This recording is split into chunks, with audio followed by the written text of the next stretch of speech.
stream. What are we going to call this? Early to bed. Sure, we'll make it all caps. Okay. Anyone can see this. Yes, there we go. This is called Early to Bed, even though it is 2:42 in the morning, telling me that I have a poor connection, as it likes to do. How's everyone doing out there? This is Nicholas Villars. This is Nicholas Villars of Super Divorce. I've got this Neo Geo here, and I've got this yellow version of Gatorade. It looks weird in this lighting. It looks murky. It doesn't look like it actually does in real life. That's strange. Or maybe it's the lighting in here. You're probably looking at this right now and you're like, why is Nick drinking this murky looking Gatorade? That looks bad. But when I take it off the camera and look at it in real life with my own eyes, it doesn't look so bad. But I don't know what to do about that. So the last few nights I've streamed fairly late. I mean, it's late right now, but I mean even later than this. I think last night I didn't go to bed until around, I don't know, it was nearing 6:30 or 7, because I'm doing this big renovation project on the hardwood floors in my upstairs. My 120-year-old hardwood floors in my home. And I was going to continue working all through the night, but let me tell you what happened. I was making great progress. I got a lot done today, and I think that I could have been completely finished sanding had I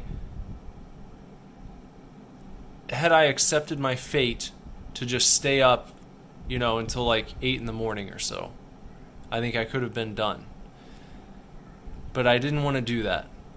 And it's not because I was too tired. I actually was feeling pretty good when I called it. Around 1:30. And, or maybe it was a little closer to 2, now that I'm looking at the clock. But I stopped, I refueled, I had some water, I had a little something to eat, and then I went back upstairs. Actually, before I went upstairs, I was sitting in my kitchen, and I had the music off. It was very peaceful, very serene. I had stepped outside for a second and opened the door, and a kind of gust of cool wind blew in. And I remembered that as I was standing in the kitchen, and I was like, this is so quiet and peaceful right now. If I go upstairs, I've got all the windows open in my upstairs.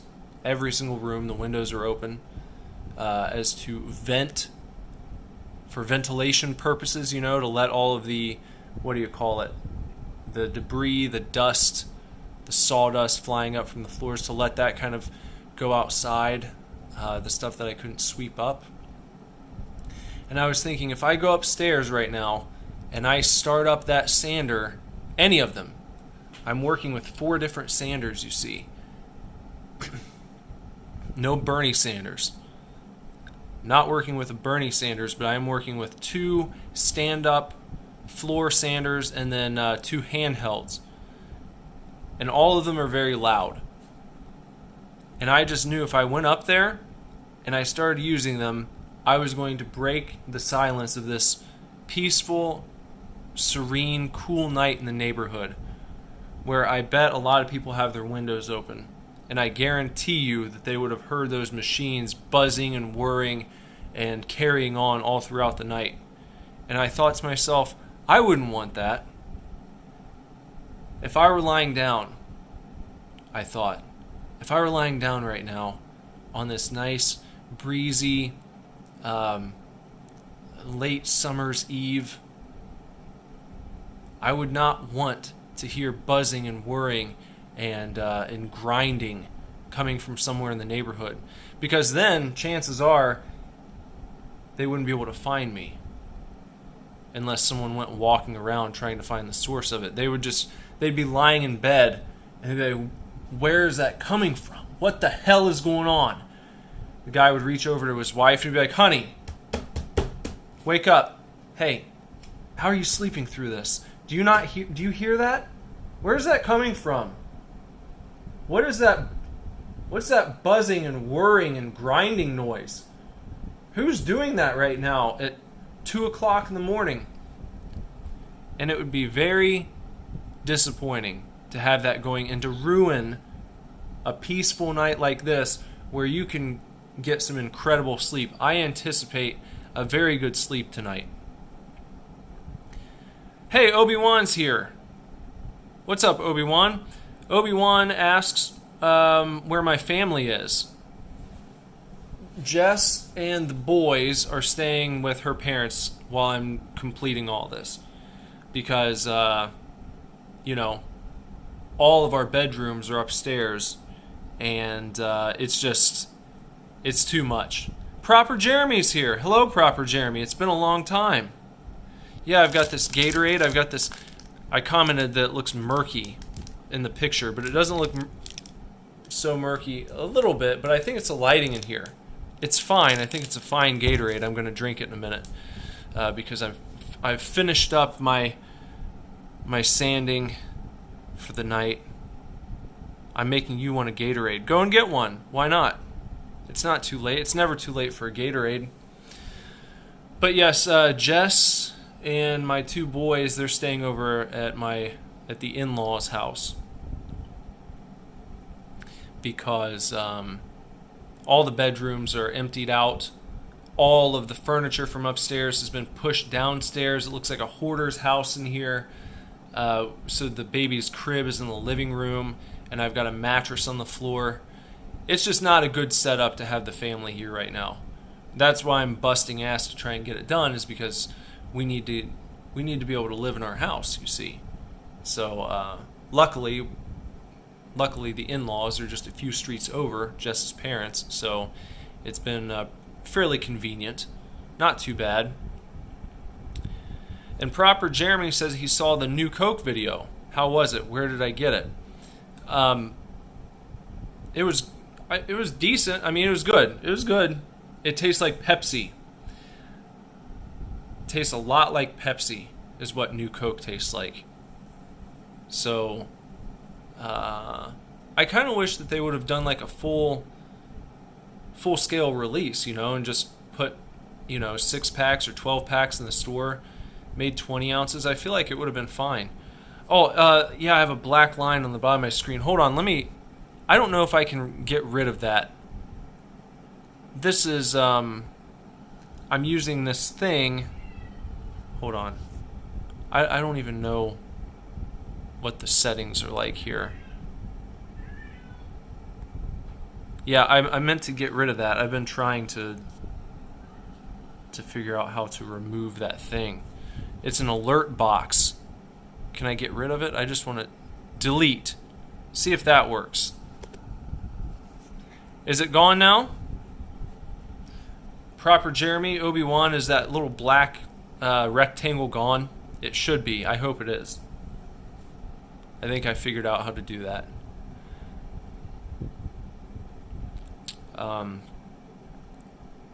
Yes. That works. Okay. So I've got this Gonski. Good. That's what I like to hear. Deleted. It's been deleted. Good. I got a boo-boo on my thumb from the grinding. Yeah. It's been very strenuous. Not too much blood so far. The only incident that I've had that was fairly painful was when I was pulling staples up out of the hardwood floor. I had to go and do that for like 4.5 hours. It took about 4.5 hours to do that, to prepare the floor to start sanding. So I was down on my hands and knees, and I was trying to pull up all of the staples that had been holding down the carpet padding that was in place before I pulled it up. And as I was moving across the floor, I was wearing gloves. I was wearing some nice padded leather gloves that I've been using. New pair of work gloves I picked up, but I moved my hand just right, and I brought it down very forcefully on top of a staple that I had removed, but somehow it had landed with the prongs sticking straight up in the air, and one of them plowed through my glove and into my right ring finger. You can see the hole that it made right there. Yeah, not very well, but you can see the mark. So, I mean, just a tiny bit of blood. Not too bad. I'll take that for as much as I'm doing. It's not too terrible. So, I'm just trying to wind down the evening, getting ready for some slumber. There's not really much to show you. I've been showing off the work that I've gotten done each night. Actually, you know what? There is a good deal that's been improved since last evening, but I've already turned all the lights off. It's very messy up there. I'm wearing no socks or shoes at the moment, so I'm not going to venture back up. I'm sorry. I'll show you what I've gotten done tomorrow. And then even more progress will have been made. So, Proper Jeremy says the Neo Geo looks like a six-pack with an ESRB rating. It does, doesn't it? I have this sitting here because I just wanted something in the background, something nice to show. I think I might have held this up or something the day that I got it. But I need to make a decent video and show this thing off in full. Because for all of the little mini systems that have been put out, this thing rocks, guys. This is awesome. And I never hear anyone talk about it. It's really cool.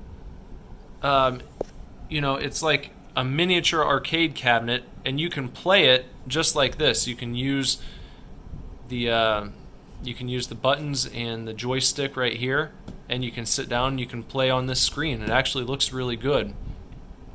And it's got a bunch of games on it, a lot of which I've never played before, so I was just going through and kind of trying stuff out. Which one? I beat one of these with my son. We sat down and played through one of these games. I can't remember the name of it, though. But there's a lot of cool stuff on here. And not only that, you see it's got HDMI hookup. So what we did was I hooked it up to the TV, and then they sell Neo Geo mini controllers that you can order. And I ordered 2 of those, and you plug them in right on the side, and you can play that way. This thing's really cool. I think more people should have this in their collection, especially if you've never owned or played a Neo Geo before. Then you'd be like, wow, what a cool little system. The graphics are fantastic. They're fantastic, guys. Really, really good. How quickly can I drink a Gatorade? Proper Jeremy wants to know. If I was thirsty. Oh, I mean, I could down this. Definitely less than a minute. And I know you might be trying to get me to do it right now. And I'll tell you why I'm not going to. I'm just going to be honest, because I want to enjoy this. I've been looking forward to this all day. I've been drinking water, and I had a couple monsters as I was going about my work day to energize myself. But I was holding off on this. I was keeping this until I was all done. Proper Jeremy says, no, enjoy it. I will. I'm going to. I'm going to open it up right now. Hold on just 1 second. Just let me sit that right there. It's like the end of the Blair Witch Project. No one's screaming, though. Okay, I've got it open. There we go. Obi-Wan says, ooh, I haven't kicked the energy drinks yet. No, I don't drink them very often. It's just when I started doing work, I was feeling a little sluggish, and it's pretty hot, and I can usually go for coffee just about any time, but I was like, no, I don't.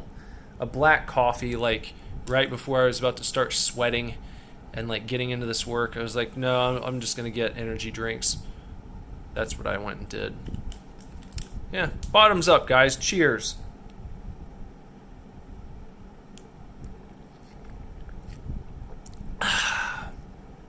That's good. That's good.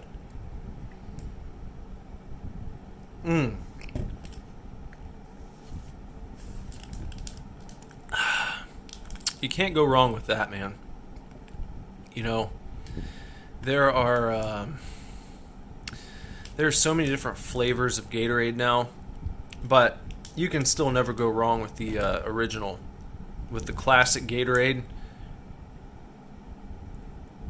Is it the best? I don't know. The blue ones are always good. Any blue colored Gatorade is always really good, and they've got several. Arctic Blast, maybe, and others, I don't know. Cool Blue, and then like the Frost or the Freeze one, I don't know. There are so many flavors, but this one you can't go wrong with. This is a classic. They're always good. Obi-Wan prefers Powerade. I just had a Powerade last night because that's what they sold at the Home Depot when I had to run back out and buy more sanding pads. They didn't have Gatorade. They only had Powerade, and I was a little disappointed. But it wasn't bad. I got the orange flavored Powerade last night, and I hadn't had a Powerade in years. They're not too bad. What do you think, Proper Jeremy? Are you still around here? He might have left. I don't really run into people who prefer Powerade to Gatorade. It usually seems like one of those things where, like my situation last night, oh, they don't have Gatorade, I guess I'll get a Powerade. But it's not bad. It's not awful. I'm not mad at you. It's just an intriguing preference.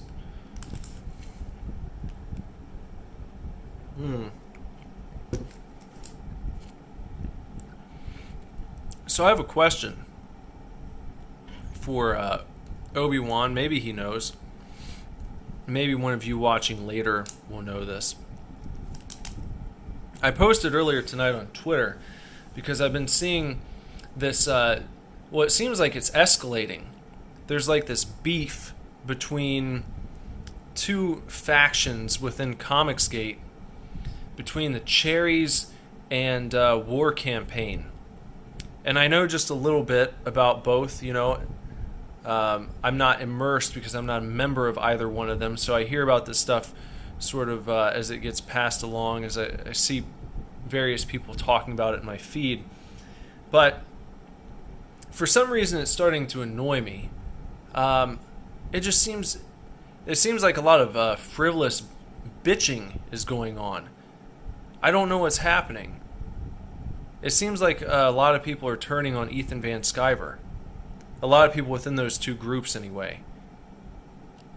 It's my theory that the majority of Comicsgate followers, if you will, people who support all these creators on Indiegogo and such, and who are backing these campaigns, it's my personal theory that most people don't give a shit about whatever the Cherries and War Campaign are up to.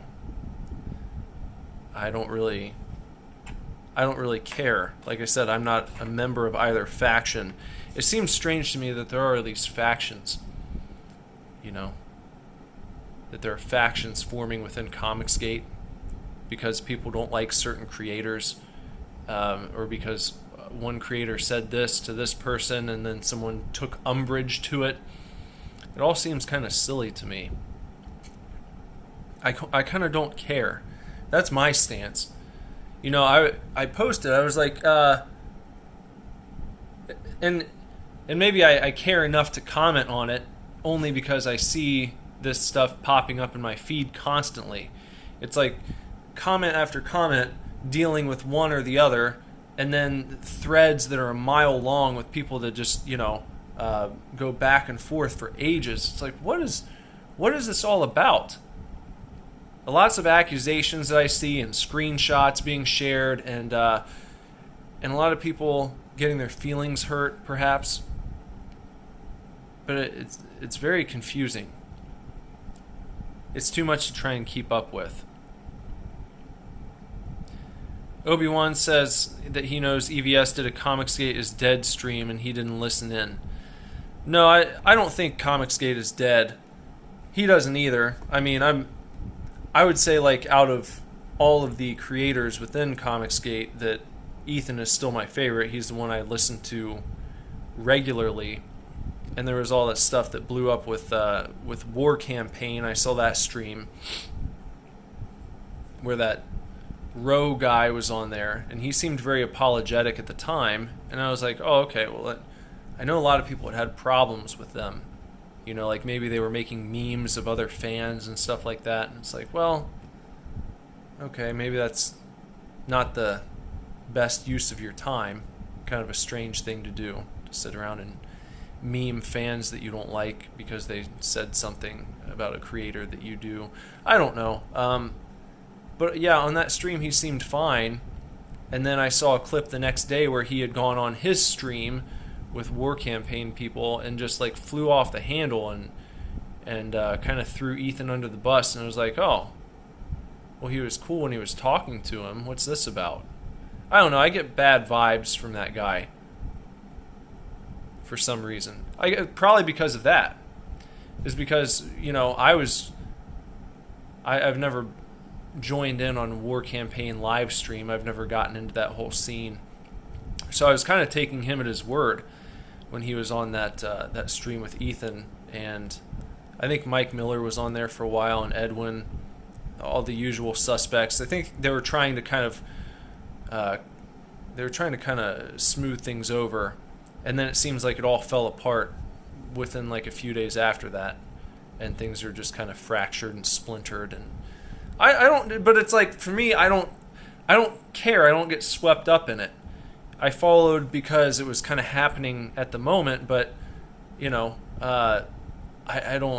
not too interested in sitting around and getting into the particulars. It's like I just like listening to the regular daily videos and kind of the fun and upbeat live streams that Ethan does.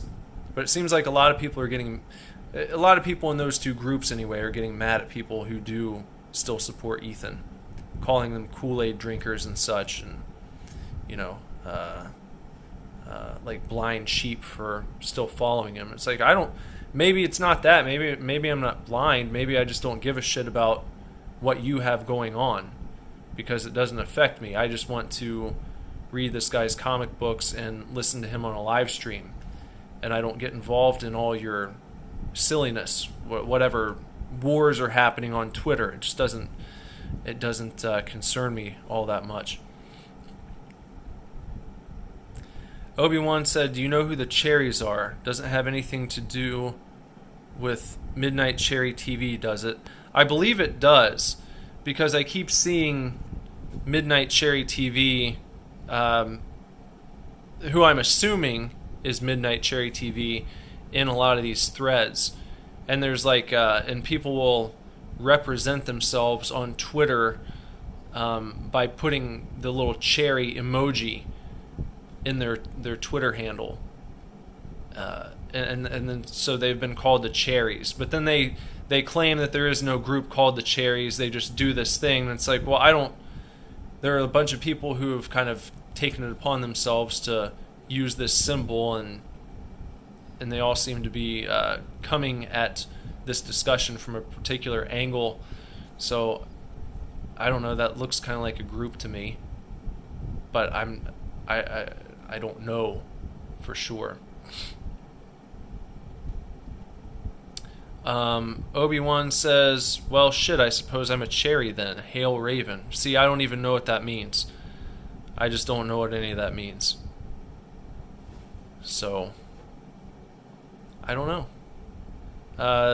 There was a guy who was, like I said, he was insinuating that if you like Ethan Van Sciver, then you're doing something wrong. That was the impression that I got. It's like, well, I don't really care what you think, pal.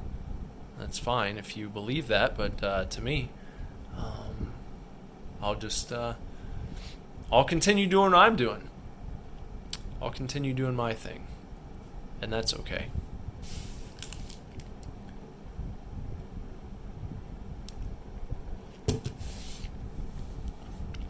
I saw the lady that wrote this book that I just finished. She went on Twitter earlier today, and she had suggested that her and a bunch of writers do a Lovecraft-inspired anthology book. I believe she was calling it Stories Lovecraft Would Have Hated.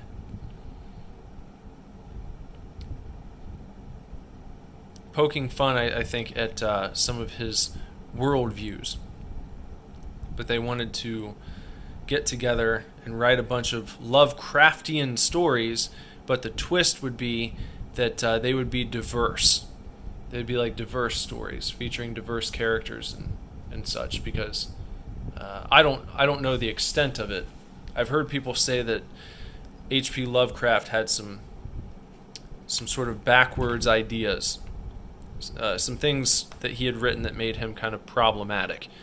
I don't know the extent to which that goes, but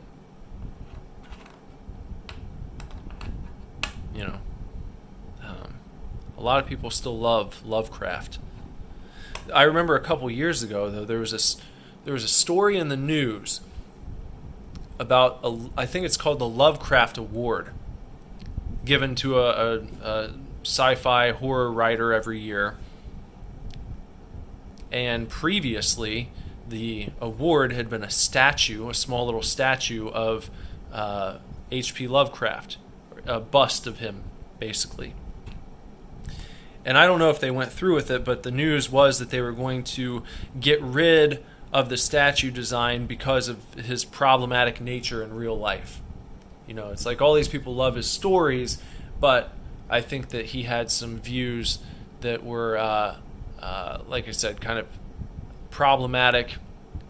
He might have been racist. I don't know for sure. I don't know exactly. I've read a few Lovecraft stories, and I've enjoyed what I've read, but I've never really delved into his personal life outside of what I've heard in passing. So, maybe, I don't know. It's like everyone knew that, didn't they? When they made the award?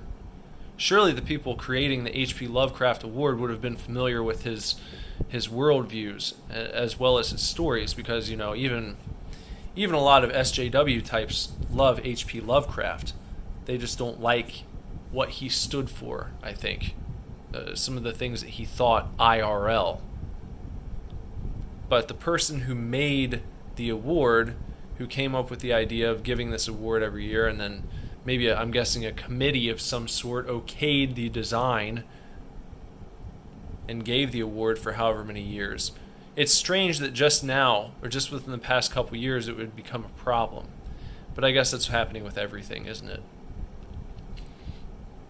Obi-Wan asked me if I've supported any more crowdfunded comics yet. He says he's bought 3, but he's reluctant since they're all way late. Yeah,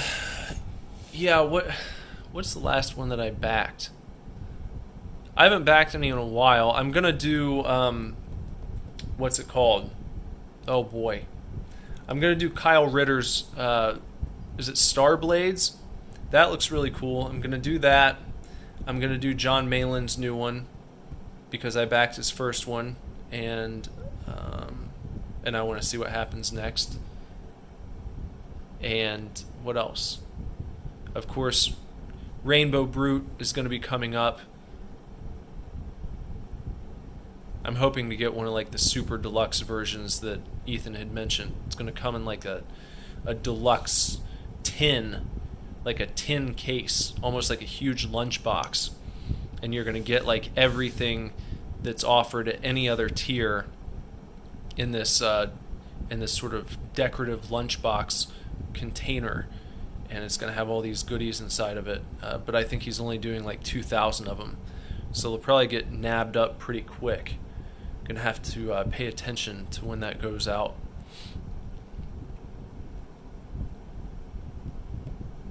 What else?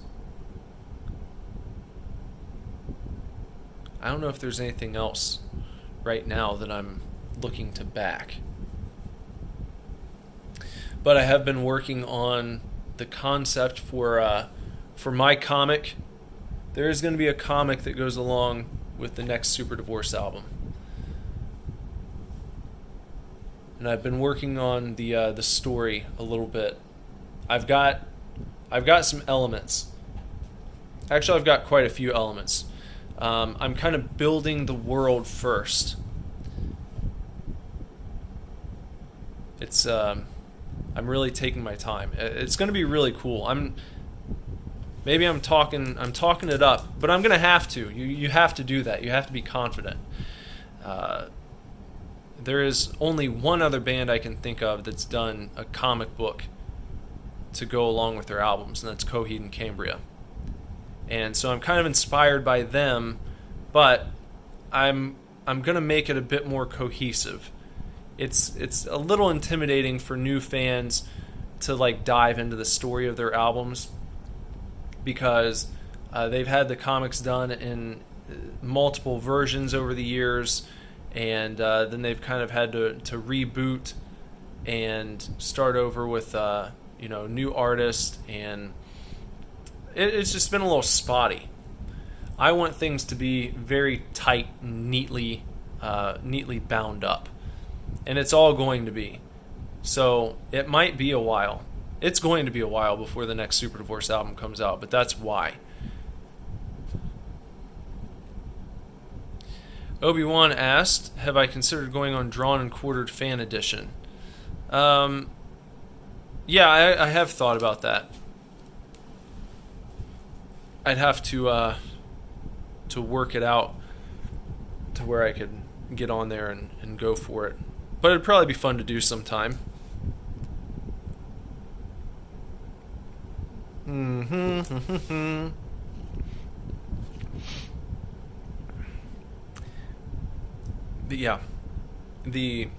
think the Super Divorce album, what I do with that, I think it's going to be one of the coolest things to come out of Comicsgate when all is said and done. It will be. I'm saying that objectively. It's going to be really cool. It's going to be awesome.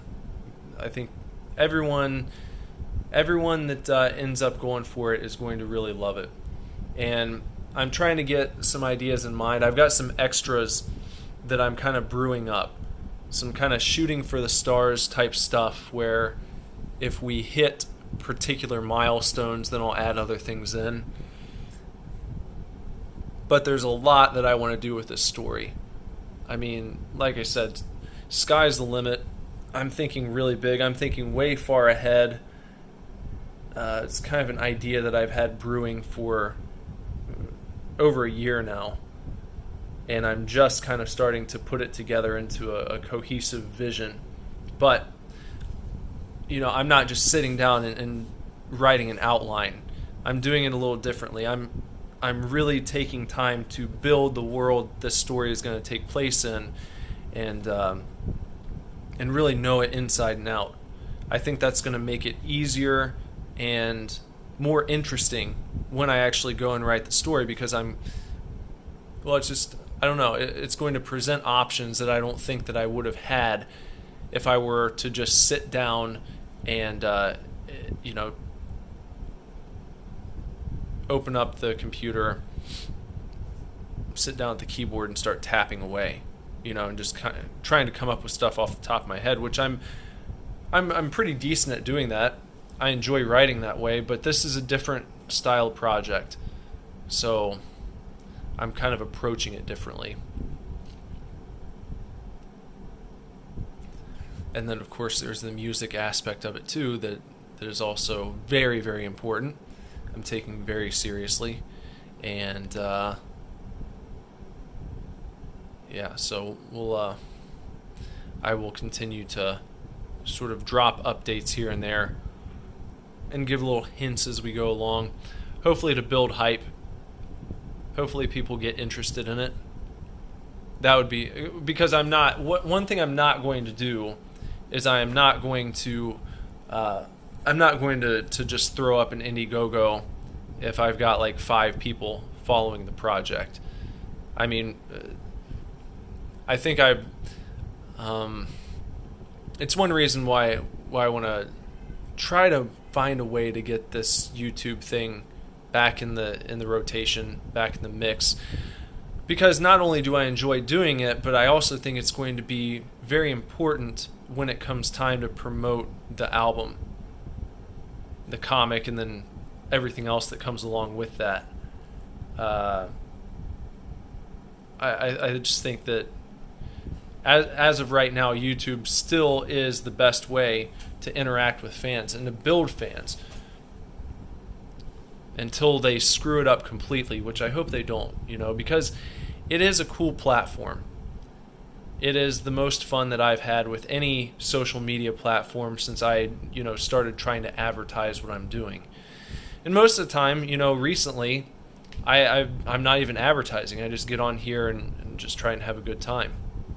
But I think by doing that, you're able to show people who you are, and hopefully when they get invested in the videos and like coming to your channel, then they'll be more likely to pay attention when you have a product that you're trying to present to them.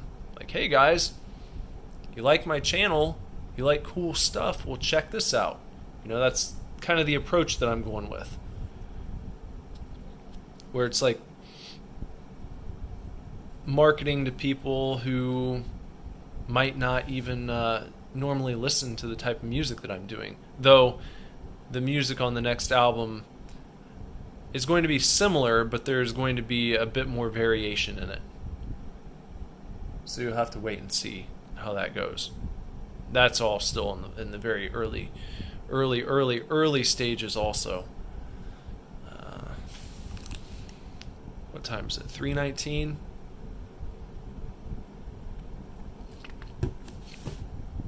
Okay.